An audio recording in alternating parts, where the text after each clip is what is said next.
ஆண்டவராகிய இயேசு கிறிஸ்துவின் நாமத்தில் காலை வாழ்த்துக்கள்.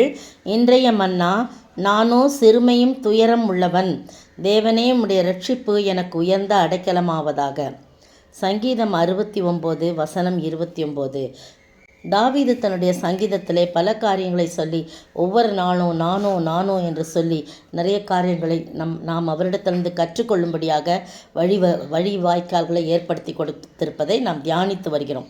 இன்றைய நாளில் பாருங்கள், எல்லா காரியத்தையும் சொல்கிறார். இதில் இந்த சங்கீதத்தில் நிறைய பேரை குறித்து சொல்லப்பட்டிருக்கு, தாவீதை குறித்து சொல்லப்பட்டிருக்கு, இயேசு கிறிஸ்துவை பற்றி சொல்லப்பட்டிருக்கு, ரெண்டுத்தையும் ஒப்புமைப்படுத்தி சொல்லப்பட்டிருக்கு. உபத்திரமும் ஜபமும் துதியும், இதுக்கு ஒரு தலைப்பு கொடுக்கணுன்னா உபத்திரவமும் ஜபமும் துதியும். உபத்திரவப்பட்ட நேரத்தில் ஜெபித்து துதிக்கிறார், உன்னை தாழ்த்தி ஜெபிக்கிறார். இந்த வசனம் தாழ்த்தி நானோ அப்படின்னு சொல்கிறது தாழ்த்தி ஜெபிக்கிற நானோ சிறுமையும் எளிமையும் துயரம் உள்ளவன்.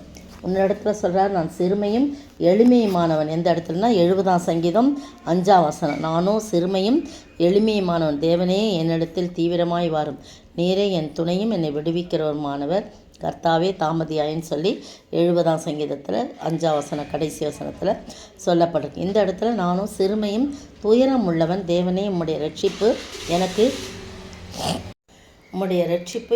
உயர்ந்த அடைக்கலம் அப்படின்னு சொல்லி சொல்லப்பட்டிருக்கு. பாருங்கள், அதனால் என்ன பண்ணுறாராம் தாவீது தன்னை தாழ்த்தி சொல்கிறார்ல. பாருங்கள், 21ஆம் வசனம்லாம் இயேசு கிறிஸ்துவை பற்றி சொல்லப்பட்டிருக்கு. சிலுவையில் அறையப்பட்டிருக்கிற கிறிஸ்துவுக்கு கசப்பு கலந்த காடியை கொடுத்த போது இந்த தீர்க்க தரிசனம் நிறைவேறுது. 25 ஆகாரத்தில் கசப்பு கலந்து கொடுத்தார்கள், தாகத்துக்கு காடியை குடிக்க. இதெல்லாம் இந்த தீர்க்க தரிசனம்லாம் பின்னாடி என்ன பண்ணுது, சிலுவையில் இயேசு கிறிஸ்துவை குறித்து சொன்ன தீர்க்க தரிசனங்கள் நிறைவேறதா இருக்குது. சரி, நமக்கு அது வேணாம். இப்போதைக்கு பாருங்கள், தாவீது தன்னை தாழ்த்தி அவன் ஜெபிக்கும்போது அவன் அந்த சத்துருக்களையும் சொல்கிறான். அவங்க பாருங்கள், அவங்களுடைய பெயரெல்லாம் ஜீவ புஸ்தகத்திலேருந்து கிறுக்கப்பட்டு போவதாக, நீதிமான்களோட பெயரோட அவர்களுடைய பெயர் எழுதப்படாதிருப்பதாக. அவங்க அக்கிரமத்தின் மேலே அக்கிரமம் செஞ்சதுனால அதை அவங்க மேலேயே சுமத்துங்க ஆண்டவரே.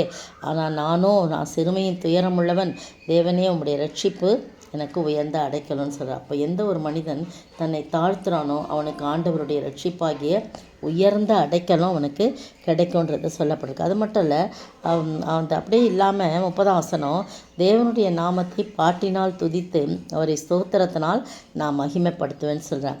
நான் துயரமாக எளிமையும் உள்ளவன் தான், ஆனால் ஆண்டவர் எனக்கு உயர்ந்த அடைக்கலமாக இருக்கும்போது நான் அவருடைய நாமத்தை துதிக்காமல் எப்படி என்னால் இருக்க முடியும், ஸ்தோத்தரிக்காமல் எப்படி இருக்க முடியும், மகிமைப்படுத்தாமல் எப்படி இருக்க முடியும்னு துதித்து ஸ்தோத்திரத்தினால மகிமைப்படுத்துறதை நம்ம பார்க்குறோம். அதுக்கு அடுத்த வசனம் சொல்லுது, 31ஆம் வசனம், கொம்பும் விரிக்குழம்புள்ள காளை எருதை பார்க்கிலும் இதுவே கர்த்தருக்கு பிரியமாயிருக்கு. எதுவே? அவர் நாமத்தை துதிக்கிறது, ஸ்தோத்தரிக்கிறது, மகிமைப்படுத்துறது, அவரோட உறவு கொள்வது, இதுதான் அவருக்கு பிரியம். கொம்பும் விரிக்குழம்புள்ள காளை எருதை கொண்டு போய் பலி கொடுத்தாலும் அதெல்லாம் விட எது பிடிக்கும்? ஆண்டவரை தம்மை துதிப்பது, தம்மை மகிமைப்படுத்துவது, தம்மை பாட்டினால் துதிப்பது எல்லாம் அவருக்கு பிடித்தமான காரியம். எனவே அவருக்கு பிடித்தமான காரியத்தை செய்ய நம்ம எப்போவுமே என்ன பண்ணோம், நம்மளை அர்ப்பணிக்கணும். இந்த 70ஆம் சங்கீதத்தில் ஆஹா ஆஹா என்பவர்கள் தாங்கள் அடையும் வெட்கத்தினால் பின்னிட்டு போவார்களா. என்னையை பார்த்து ஆஹா ஆஹா அப்படி ஆயிடுச்சு இப்படி ஆயிடுச்சுன்னு சொல்லிட்டு என்னையெல்லாம் பார்த்து சொல்கிறவங்க வெட்கப்பட்டு போவார்களா. உண்மை தேடுகிற யாவரும் மேல் மகிழ்ந்து சந்தோஷப்படுவார்களாகன்னு சொல்லப்படுங்க. அது மட்டும் இல்லை, 69ஆம் சங்கீதத்தில் என்ன மதுபானம்லாம் குடிக்கிறவங்களுடைய பாடலானேன் அப்படின்ட்டுருக்கு. அப்படின்னா குடிச்சுப்புட்டு ஆடிக்கிட்டு இருப்பாங்கள்ல, அந்த மாதிரி தாவீதை குறித்து சொல்கிறாங்க. மதுபானம் பண்ணுகிறவர்களின் பாடலானேன், ஆனாலும் கர்த்தாவே அனுக்கிற காலத்தில் உம்மை நோக்கி தான் நான் விண்ணப்பம் செய்கிறேன் அப்படின்னு சொல்கிறார். எல்லா சூழ்நிலையிலும் தாவீது ஜெபிக்கிற ஒரு மகனாய் காணப்படும். அவங்களுக்கெல்லாம் நான் பழமொழியானேன், அவங்களுக்கெல்லாம் நான் பாடலானேன். இவ்வளோ பயங்கரம். ஆனால் ஆண்டவரை விடவே இல்லை. ஆண்டவரோட ஜெபிக்கிறார், துதிக்கிறாரு, மகிமைப்படுத்துகிறாரு, ஆண்டவரை ஸ்தோத்தரிக்கிறார். இது மட்டும் நம்முடைய வாழ்க்கையில் இருந்துச்சுன்னா அது மட்டும் போதும். எல்லா காரியத்தையும் அவர் நம்மளுக்கு உயர்ந்த அடைக்கலமாக இருப்பார், நமக்கு துணையும் நம்மை விடுவிக்கிறவருமாய் இருக்கிற ஆண்டவர் தாமே. அப்படி கிருபை செய்யும்படியாக நம்மை தாழ்த்தி ஒப்பு கொடுப்போமா? ஜெபிப்போம்.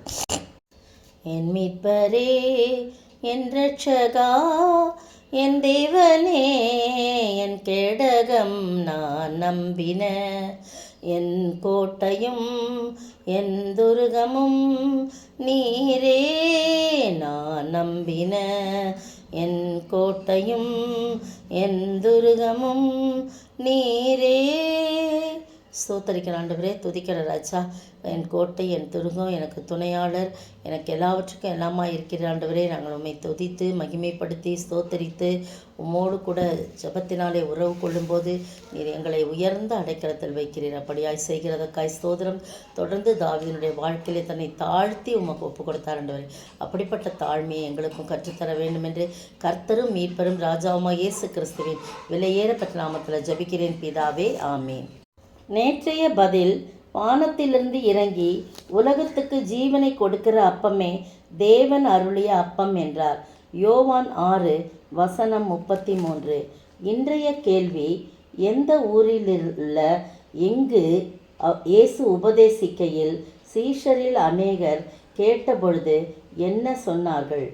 எந்த ஊரிலுள்ள எங்கு இருந்து இயேசு உபதேசிக்கையில் சீஷரில் அநேகர் கேட்டபொழுது என்ன சொன்னார்கள்?